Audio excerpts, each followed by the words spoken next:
কেমন আছো তোমরা সকলে? আশা করি ভীষণ ভালো আছো, আর আমিও ভালো আছি। আর আমি ভিডিও এডিট করতে অনেক সময় লেগে গেল। আজকে হচ্ছে সপ্তমী, তো রাস্তায় বেরিয়ে আমি ভিডিওটা শুরু করলাম। খুব তাড়াহুড়ো করে রেডি হলাম। তোমাদের দাদা আমাকে বলল যে ধূপগুড়ি থেকে ঘুরে আসবো। বিকাল বিকাল যেহেতু বেরিয়েছি, তাই জন্য খুব সিম্পলভাবে রেডি হলাম। আর এদিকে এসে ধূপগুড়ি পার হচ্ছিল, তখন আমি বললাম যে ধূপগুড়িতে ঘুরবা না? বলে কি না, আগে ময়নাগুড়ি ঘুরতে চাই। আমাকে কখনোই বলবে না যে আমরা দূরে যাব ঘুরতে, বললো যে তাড়াতাড়ি রেডি হও, চলে আসবো ঘুরে। তো আমি সেই সিম্পলভাবেই একটা নর্মাল শাড়ি পরেছি। আর যেহেতু গরমও ছিল, তাই জন্য ভাবলাম দিনের বেলা ঘুরতে বেরোবো, তো ভারী শাড়ি পরলাম না, একটা নর্মাল শাড়ি পরেই আমি চলে আসলাম। তো আমরা এখন ময়নাগুড়িতে। তা দেখো কত সুন্দর সুন্দর প্যান্ডেল, খুব সুন্দর সুন্দর ময়নাগুড়িতে প্যান্ডেল করে, সেই জন্য আমরা ময়নাগুড়ি চলে আসি। গত বছরও গিয়েছিলাম। তো এই যে দেখো, ফার্স্ট আমরা কয়েকটা ঠাকুর দেখলাম, সেখানে ভিডিও ক্লিক করা হয়নি।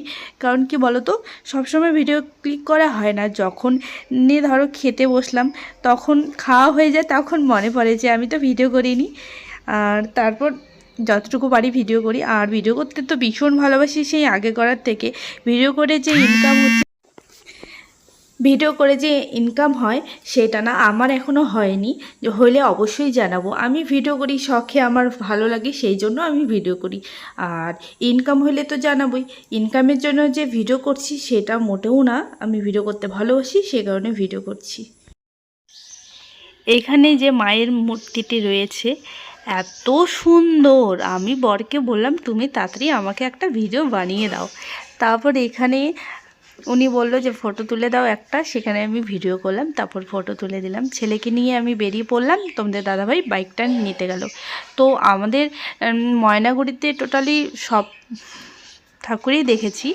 তারপর আমরা কয়টা বাজে, এখন বাজে 8:45। তখন মানে যেহেতু আমরা বিকালে বেরিয়েছিলাম, দেখে আমাদের তাড়াতাড়ি ময়নাগুড়িতে ঠাকুর দেখা হয়ে গেল। তারপর আমরা এখানে আইসক্রিম খেয়ে নিলাম। তোমাদের দাদাভাই বললো যে এখানে কিছু খাও, বললাম না এখন খাবো না, ধূপগুড়ি গিয়েই আমি খাবো। তারপর শুধু আইসক্রিম খেলাম। তারপর আমরা চলে আসলাম ধূপগুড়িতে ঠাকুর দেখতে। ধূপগুড়িতে সব কয়টাই আমরা ঠাকুর দেখেছি, খুব সুন্দর সুন্দর। বিশেষ করে আমি মায়ের মূর্তিগুলো দেখেছি, মানে ভীষণ সুন্দর সুন্দর বানিয়েছিল। প্রত্যেকবার সুন্দর সুন্দর হয়, এবার তো আরও বেশি সুন্দর হয়েছিল। তো এই যে দেখো, ধূপগুড়িতে অনেক মূর্তি দেখলাম, সেটা যতটুকু পারলাম তোমাদের সাথে আমি শেয়ার করলাম। এখানে ধূপগুড়ি আর ময়নাগুড়ি দুটো জায়গায় প্রতিমা রয়েছে, মানে মিক্স করা হয়ে গেছে, তো আমার ঠিক মনে নেই কোনটা কোন জায়গার।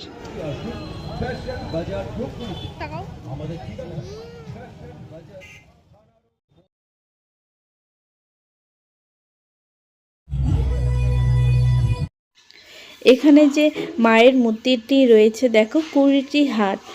তো দেখো মনে হচ্ছে যে সত্যিকারে মা দুর্গা দাঁড়িয়ে আছে।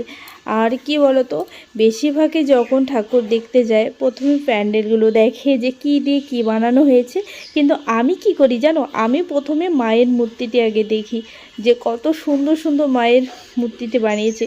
আর এত সুন্দর লাগে, মনে হয় যে সত্যিকারে মা দুর্গা দাঁড়িয়ে আছে।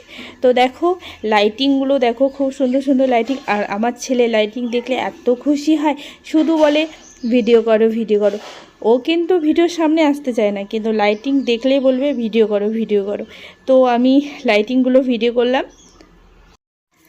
তো ধূপগুড়িতে আমরা ঘুরতে আসি, প্রত্যেকবারই ঘুরতে আসি, কিন্তু সবসময় তো আর ভিডিও ক্লিপ করা হয় না। তো এখানে আমরা চলে আসলাম। আমরা শুধু কি খেয়েছিলাম জানো, আজকে শুধু এগ রোল খেয়েছিলাম। কারণ কি বলতো, দুপুরে অনেক রান্নাবান্না করেছিলাম, রান্নাবান্না অনেক রয়েছে, তাই জন্য আর বাইরে খেলাম না। তারপর আমরা আবার চলে আসলাম শপিং মলে ম্যাটোতে। তো ম্যাটোর থেকে তোমাদের দাদাভাই 2টো শার্ট নিল। তো আজকের ভিডিওটা এখানেই, আবার দেখা হবে নতুন কোনো ভিডিওতে।